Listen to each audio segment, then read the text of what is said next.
Olá, pessoal! Sejam bem-vindos à nossa primeira aula do quarto bimestre de Sociologia. Hoje a gente vai falar sobre ação social, de acordo com Max Weber. O que seria a ação social, gente? A ação social vai ser uma das análises, o método de Max Weber de observação do indivíduo e da sociedade. O nosso foco aqui é Max Weber, mas a gente também vai falar um pouquinho de Durkheim, tá? A gente vai entender um pouquinho a diferença dos pensamentos desses dois sociólogos, tá? Então, vamos lá. Durkheim.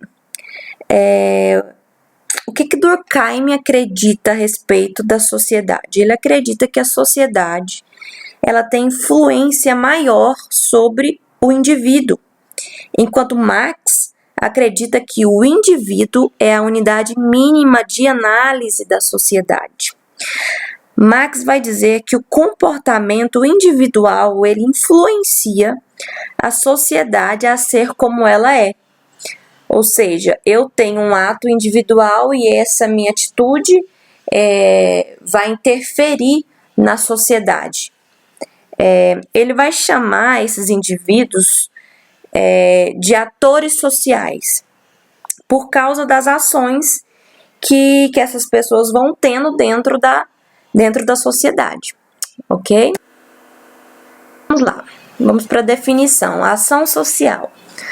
A ação social é um conceito que Weber estabelece para as sociedades humanas, e essa ação só existe quando o indivíduo estabelece uma comunicação com os outros. Quero que vocês prestem bem atenção nisso. A ação social é um conceito que estabelecido por Weber, né?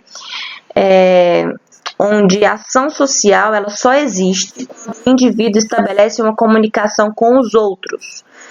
Como assim, professora? Tá, vamos ver um exemplo para vocês entenderem melhor. Tomemos o ato de escrever, por exemplo, uma carta. Quando a gente escreve uma carta, certamente a gente escreve essa carta para alguém. Ao fazê-la, o agente ele tem esperança que a carta vai ser lida por alguém.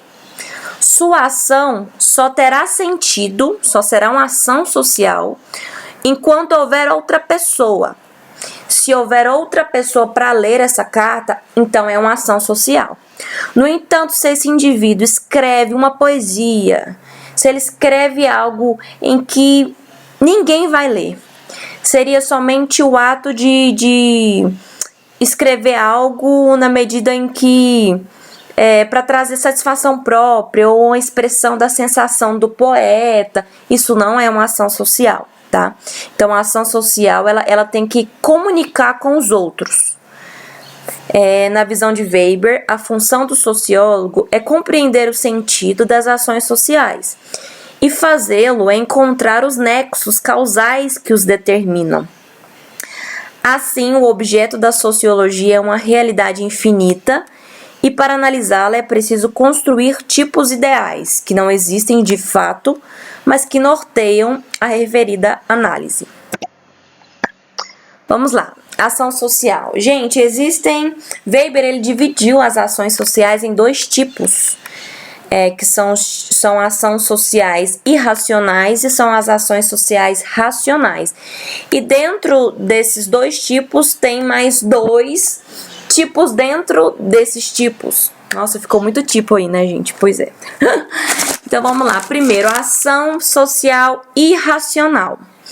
Dentro da ação social irracional existe a ação tradicional. O que é a ação tradicional? A ação tradicional ela envolve costumes e tradições e que dificilmente o indivíduo reflete sobre essas ações cometidas. Então, gente, isso são as ações que a gente faz porque a mãe fazia, porque o pai fazia, porque o avô fazia, porque alguém ensinou pra gente que a gente tinha que fazer e que a gente age sem pensar. É uma tradição. Por exemplo, quando a gente pede bênção, a gente pede bênção pro vô, pro pai, pra mãe. De repente a gente nunca refletiu sobre isso, sobre essa ação na sociedade. Mas a gente faz. Por quê? Por tradição. Por isso que é uma ação social irracional. Você não pensa. Você repete algo que os seus parentes fizeram, que você aprendeu com eles, de maneira irracional e que se trata o quê? De uma tradição. Existe uma outra maneira também de ação social e racional, que é a tradição afetiva. O que é a tradição afetiva? O que é a ação afetiva? Ela envolve sentimento, envolve emoções. É aquela ação tomada pela emoção. Sabe aquele negócio quando você sente, você faz? Por exemplo, seu time de futebol ganhou. Você tá ali no estádio e tá todo contente porque o seu time fez um gol, ganhou. Você de repente vai e abraça quem tá do lado sem nem conhecer a pessoa. Foi uma ação que envolveu uma outra pessoa, mas que foi irracional. Mas o que te levou a fazer isso? A sua emoção, tá? O seu sentimento no momento. Você ficou tão feliz que você teve uma ação impensada, motivado pelo seu sentimento, ok? Pensando agora na ação social racional. Existe a ação de relação a fins e relação a valores. Como que é a relação a fins? Gente, são as ações sociais que a gente faz com objetivos, tá? É quando a gente faz alguma coisa com objetivo. Então, por exemplo, você hoje está vendo essa aula, assistindo essa aula de sociologia. Por qual motivo você está assistindo essa aula? Porque você tem que fazer atividade, porque a escola está te cobrando, porque você quer aprender sociologia, não sei qual que é o seu objetivo, mas existe um objetivo. Não é uma ação impensada, é uma ação em que existe um objetivo para isso. Você não está vendo essa aula simplesmente por ver. Você está vendo essa aula porque ela vai te dar algum benefício, certo? Então, é uma relação afins, ou seja, com objetivo. Tem também, gente, a relação a valores. O que é a relação a valores? Está relacionada à questão de valores de cada indivíduo. Valores que você não deixa para trás, independente do resultado. Então, por exemplo, suponhamos que você é uma pessoa que é contra o racismo. E você se depara com uma cena de racismo no meio da rua, por exemplo. Automaticamente você pega o telefone e liga para a polícia. Olha, tá acontecendo, acabou de acontecer isso aqui. Você fica revoltado, você toma uma atitude, ou seja, uma ação na sociedade que foi motivada pelos seus valores. É um valor que você tem. Você é antirracista, tá? Você é contra o racismo. Então, é uma atitude que você tem na sociedade, que envolve outras pessoas, mas de maneira pensada.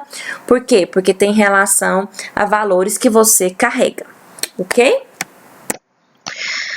Weber versus Durkheim. Para Weber, a ação social é aquela que é orientada ao outro. No entanto, há algumas atitudes coletivas que não podem ser consideradas sociais. É o caso da carta, por exemplo, do poema que eu disse, por exemplo. É algo que você escreve, mas que não vai se relacionar com outra pessoa, então não pode ser considerada uma ação social. No que se refere ao método sociológico, Weber difere de Durkheim, que tem como método a observação e a experimentação, sendo que esta se dá a partir da análise comparativa, isto é, faz-se análise das diversas sociedades, as quais devem ser comparadas entre si posteriormente. Ao tratar os fatos sociais como coisas, Durkheim queria mostrar que o cientista precisa romper com qualquer pré-noção, ou seja, é necessário desde o começo da pesquisa sobre a sociedade o abandono do juízo de valores que são próprios ao sociólogo, ou seja, a neutralidade. Então, o Durkheim, gente, ele defendia a neutralidade. Ele acredita que o sociólogo, antes de começar qualquer pesquisa, ele precisa ser neutro. Ele precisa abandonar qualquer juízo de valor, tá? Tem que ter uma total separação entre o sujeito que estuda, ou seja, o sociólogo, e o objeto estudado. Você não pode ter nenhum juízo de valor. Que também pretende as ciências naturais. No entanto, em contrapartida, para Weber, na medida em que a realidade é infinita, ele acredita que a realidade ela é infinita, é muito grande. tá? E quem a estuda faz nela apenas um recorte a fim de explicá-la. Então, para Weber, existe uma realidade que é infinita e você não pode estudá-la totalmente. Então, você precisa recortá-la. Você recorta essa realidade que é infinita para você poder estudar esse recorte. Só que o que acontece para Durkheim? Quando a pessoa faz isso, que é algo que o Weber defende, a pessoa já está tendo um juízo de valor. Porque a partir do momento que a pessoa já define um tema de estudo, já define uma parte do estudo, ela já está tendo um juízo de valor. Então, essa é a diferença aí do Weber e do Durkheim. Tenho sempre dificuldade de falar o nome desse cara.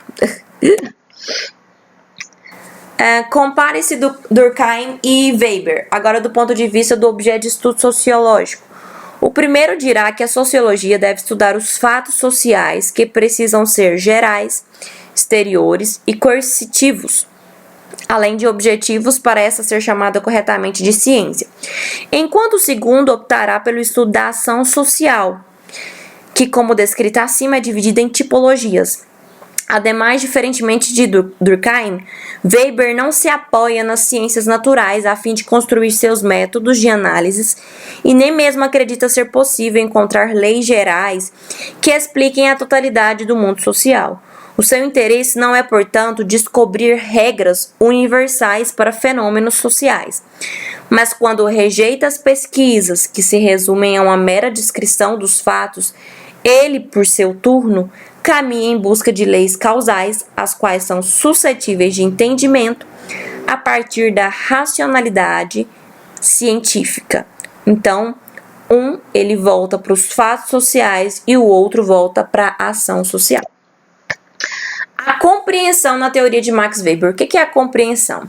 Inicialmente, parte-se do pressuposto de que a expressão compreensão não deve ser entendida apenas como uma palavra-chave na fundamentação metodológica, mas, sobretudo, precisa ser tratada como condição de um fundamento heurístico, isto é, como um conceito o qual perpassa transversalmente toda a extensão da teoria abordada por Max Weber. Porque no conceito de compreensão, Weber exprime as características marcantes do conhecimento das ciências sociais, que sinteticamente podem ser vislumbradas nos limites e possibilidades que cercam as tentativas de tematização racional da irracionalidade da cultura por alguém dedicado a esforçar-se por procurar os melhores meios de atribuir objetividade às escolhas derivadas da própria subjetividade, enquanto ator social e histórico também inserido numa sociedade, numa cultura. Não bastasse isso, a compreensão encerra em si a crítica de Weber à instrumentalização política das ciências humanas, defendida pelos positivistas, a complicada relação das ciências sociais com o modelo nomológico das ciências naturais, a divisão do trabalho entre a história e as ciências da cultura, e as muitas objeções dirigidas abertamente ao materialismo marxista. Enfim, é no conceito de compreensão que melhor se pode observar a complexa arquitetura intelectual criada por Weber para abrigar elementos retirados dos sistemas filosóficos de Kant e Nietzsche e conciliá-los de modo a compor sua metodologia e identificar as condições de fabilidade do próprio conhecimento.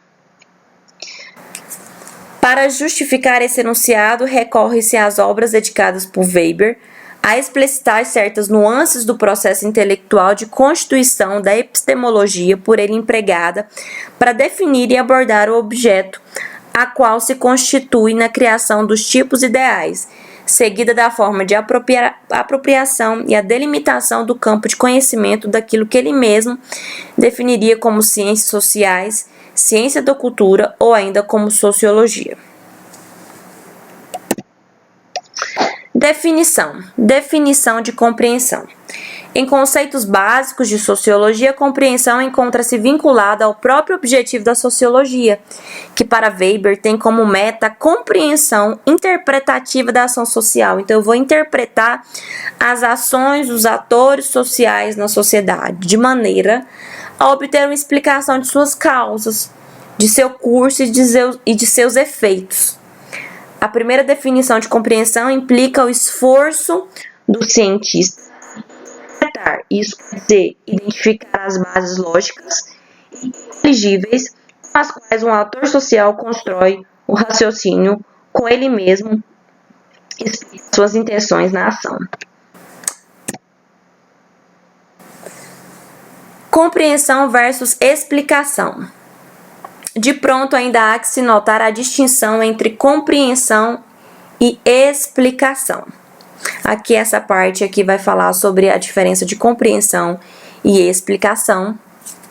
Trata-se, em primeiro plano, do esforço pela manutenção da condição de autenticidade na captura da subjetividade individual do ator social pelo cientista, que consiste na única possibilidade de ele ter acesso ao conjunto de significações e valorações que compõem qualquer cultura e que, em última instância, são os causadores de todos os fenômenos humanos. Este é, então, um dos limites da sociologia. Cabe a ela restringir-se a produzir um conhecimento das ações, dos aspectos da conduta humana inteligível, cujos sujeitos vinculem a esta ação um sentido subjetivo e, por isso, conseguem eles mesmos explicar suas escolhas. Gente, é isso. Tchau. Até a nossa próxima aula.